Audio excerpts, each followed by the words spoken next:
Hi and welcome to the small holding, and welcome to my favourite area, the chicken enclosure. In this video I'm going to take you through 7 essential jobs that we'll undertake in autumn, because we're moving out of those glorious warm summer months and we need to start preparing for winter. So come and join me.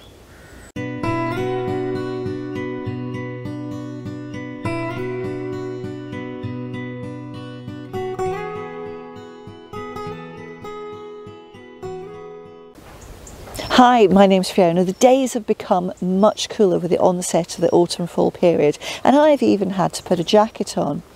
There are lots of things which we would try and do to make sure our chickens are happy and healthy during the season and the coming season.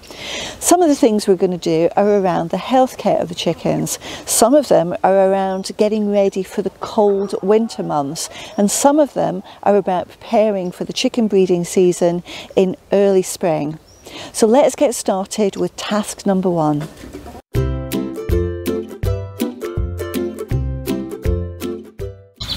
Our chickens free range in their large grassed enclosure and they graze for much of the day. There is a risk associated with that it's possible they could ingest some eggs from parasitic worms. So when and how should you treat your chickens for worms? Let's deal with the when first, and the obvious times when you know your chickens have got them, and they'll be indicated in one of 2 areas. If your chickens are gasping for breath, take a little torch and look down their throat. If you see worms there, they've got something called gapeworm. The other place you could see some indication is in their faeces. So when you clean out the coops, just keep a close eye on what's happening with their poop.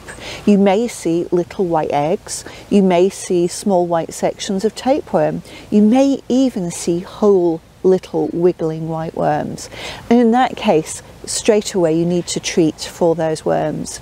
But the other time is prophylactically, so do a preventative treatment, and the recommended times are autumn and spring, and that's what we're getting on with at the moment. So how do you treat them? Well, a lot of people use a herbal liquid like this one, and they put this into the drinking water all year round, and the idea is that it's full of herbs which make the gut of the chicken inhospitable to the worms. We prefer to use a medicine treatment called flubendazole. Now this will not kill worms, but flubendazole will, and it is sold under the trade name of Flubinvet. You can buy it on its own and apply it to the food mix, but we instead buy this, which is layers pellets which are coated in Flubinvet, and it's made by an organisation called Marriages that make lots of animal feed. It just makes life so much easier. Now, because flubendazole and Flubinvet are actually a medicine, it's got to be prescribed by a vet. You cannot just go into a feed store and get this. So there are specialist online stores where you can buy it, and that's how we do it, but a vet will call us and they'll discuss the size of flock we've got, the breeds of chicken we've got, and they will prescribe the right number of layers pellets covered with this medicine. They'll never give you too much, and the treatment is to replace all feed for the chickens with these layers pellets for a full 7 days, and it works absolutely brilliantly. The only thing is our chickens aren't very happy with it because they get no whole wheat treats, no mixed corn treats, no tomatoes that have gone over from the greenhouse, no cabbages which have gone past their best from the allotments. They get just layers pellets. But as a treatment, this is the easiest way to administer this medicine.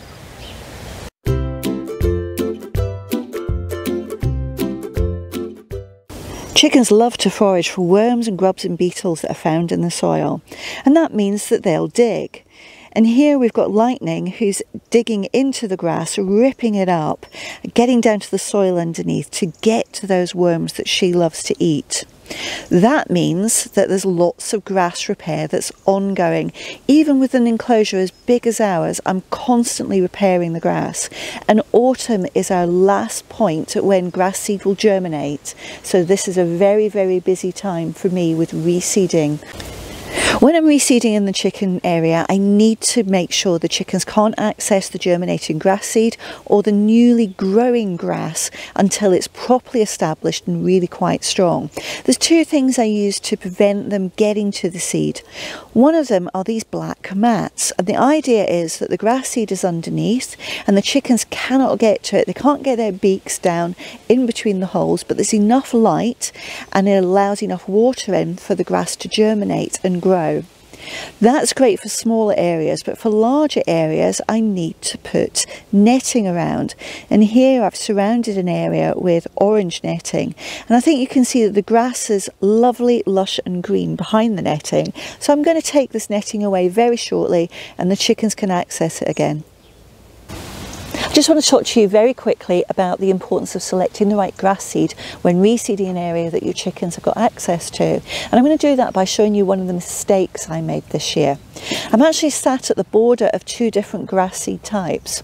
On my left was a grass seed mix which was designed for residential lawns, but it did say hard wearing on it. On the right hand side is a mix that I got from our agricultural feed merchant, and it's designed for grazing for horses and cattle and that type of thing. I think you can see as soon as it was made available to the chickens, this area which had the residential mix, they have ripped it up. There's lots of soil which is exposed, but on the right they've grazed it, but the grass has actually bound the soil better and they haven't pulled it up. There's no exposed soil. So this is the one I would recommend going for. And the difference between the two is a very, very high percentage of ryegrass. This side has got something like, I think, 75 to 80% ryegrass in it, where this side is much lower. But it's something to think about before you start reseeding an area that your chickens are going to have access to, whether that be a lawn or a field like we have.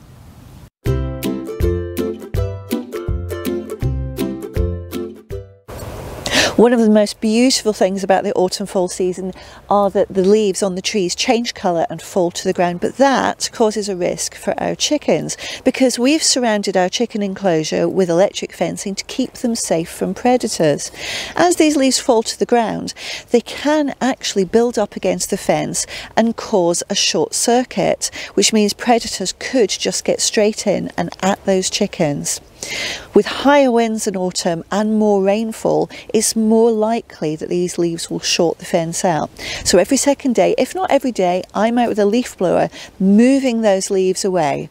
Or I'm turning the electric fence off and manually raking them up. But nothing goes to waste here on the small holding. All of those leaves go down to our compost area and they create a leaf mulch which we then use on the vegetable beds. So it goes back into the ground again. Nothing goes to waste here. As we move into autumn, we do get a lot more rain, and one of the side effects of rain is it can actually stretch the electric fence very slightly.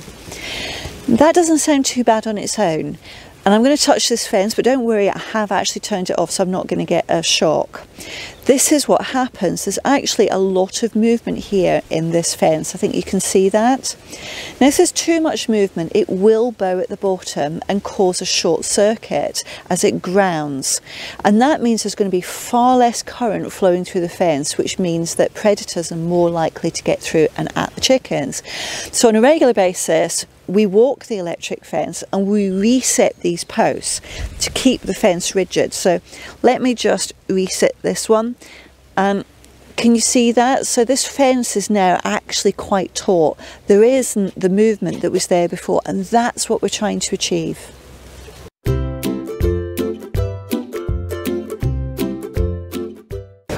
As autumn comes about and we've got colder nights, rodents are more attracted to properties and to where your chickens are.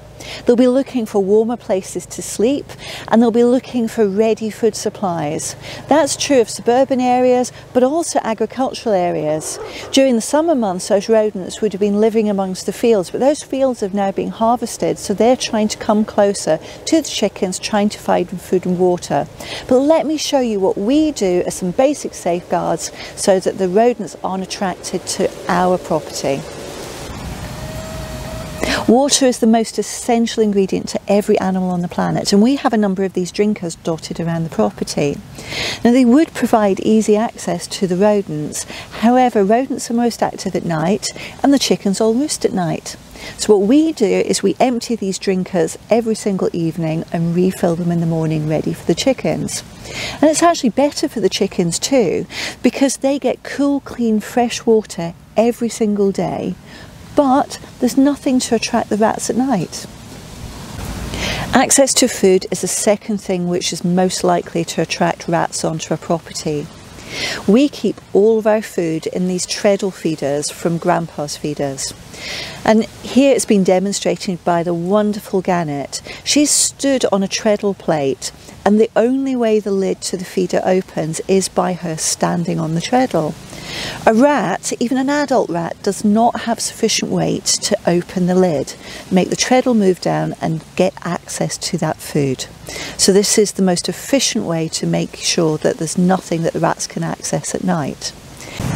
If you don't have a treadle feeder, which you can leave in the chicken pen the whole time, the important thing is not to leave food on the ground for rats to access, and to make sure that any food is removed from the pen at night. The easiest way to do this is just serve food up in something like this, an old dog bowl. That means that you can just lift these up and take them out at night, so there's nothing for the rats to get at.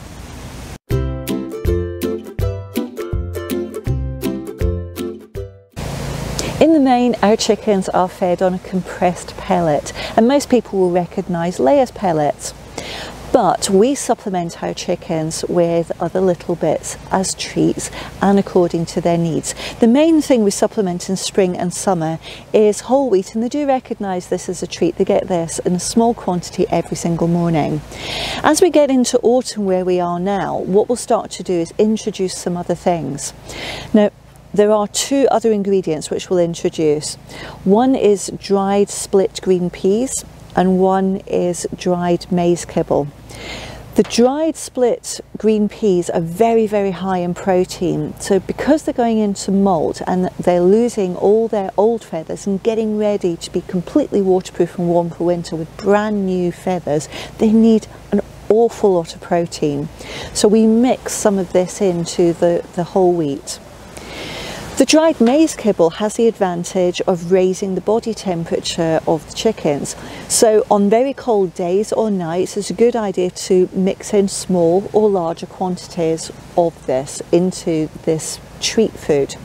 Now, you can go to your feed merchant and buy these ingredients separately, as we do, and we change the quantities according to the needs of the chicken. So at the moment we're adding a lot more split green peas because they've got a higher need for the protein, but as the autumn draws to a close, we'll be adding a lot more of the maize because the nights will be an awful lot colder and the chickens will need to be warmer. Having said that, you can buy a ready mix of these three ingredients, and it's just called mixed corn, and you can get it from any agricultural feed merchant.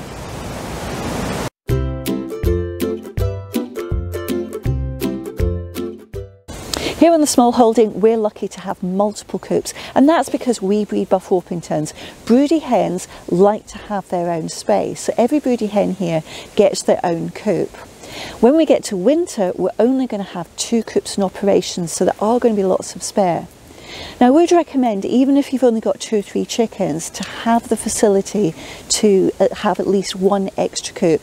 It's partly to allow you to do repairs on coops when needed, but the other thing is, if you've got a chicken who's ill, you're not going to want it to infect the rest of your flock, so it's a really good idea to isolate them into another area. Autumn is when we'll make an assessment of any essential repairs that we may need to do, because winter's a great time to do that work. We can take the coops into the workshop and undertake any repairs. So let me show you the types of things we're going to be looking for so we can get those materials ordered for the winter repairs. All of our coops are wooden, and we've chosen to prolong the life of the wood by treating it with a tinted wood preservative. One of the assessments that we do in autumn is to see whether the wood preservative needs topping up or rubbing down and completely replacing. The roof of this coop is showing quite a lot of wear with the preservative flaking away. So this coop will be taken into the workshop, all of the preservative rubbed down and the flaking areas removed, and we will retreat it with a brand new coat of wood preservative. Some of the areas which may not be as weatherproof on your coops are where different sections are joined together. So nest box to coop is one of the most common.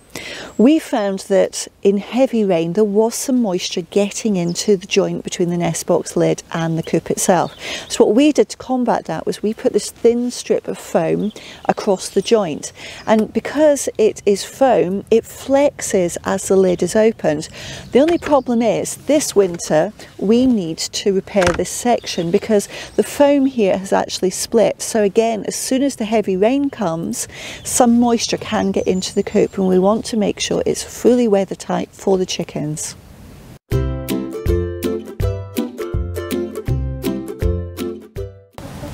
At this stage we're thinking about the breeding pack for the coming year. We've selected the hens we're going to use, but we haven't yet chosen a cockerel. This is our number one choice at the moment. He's 23 weeks old, he's treading the hens very well, and he's the only cockerel who is old enough to tread the hens. And what we're doing is we're fertility testing his eggs at the moment because we need to make sure that we're going to get good quality, high fertility rate eggs from any of the hens which he fertilizes. But he's a great example, lovely wide chest, so we're hoping the fertility test is very positive. In autumn we will start with 4 cockerels, one that's mature, one that's maturing, and 2 that are chicks. This young man is our first alternate, the cockerel that's maturing. If our first choice does not give at least an 85% fertility rate, this cockerel will move to the number 1 position. Fertility testing involves simply putting a number of eggs into an incubator and after 7 days looking for any growth. If neither of those cockerels actually are fertile or have the right rate of fertility, we have 2 other possibilities, and they're both still very young. They're siblings, this is one of them, and it'll be at least 12 weeks before he's ready for fertility testing. But again, he's going to be really quite large, and I'm very, very pleased with how he's progressing. Those are our top 7 tasks that we would undertake with the chickens, and I hope that that helps you with your flock or your backyard chickens. If you have liked this content, take a moment and give me a thumbs up below. If you're not already a subscriber, come and join us and hit that notifications icon, and you'll get to know of any new video as soon as they're published. If you've got a question for me, or if you've got any ideas for videos that you haven't seen that you'd like to see, leave them in the comments section and I'll do my best to get back to you as quickly as possible, or even make that video if it's possible. Thanks for watching, and I look forward to seeing you next time.